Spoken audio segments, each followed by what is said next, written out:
How to contact TikTok customer service. So hello guys, in this quick tutorial video I will tell you how you guys can do that. So there are two ways. The first way is go to TikTok. So I will simply go to TikTok. Once you click on TikTok, you guys will see on right side small profile, click on down. So simply click here. Now click on top right corner three lines. Here you guys will see setting and privacy, so click here.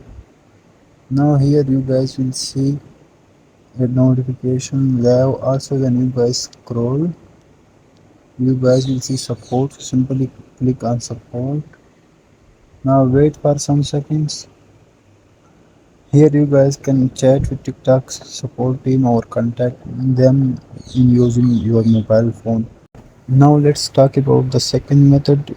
You guys can see on screen emails of TikTok officials, where you guys can contact them according to your problems.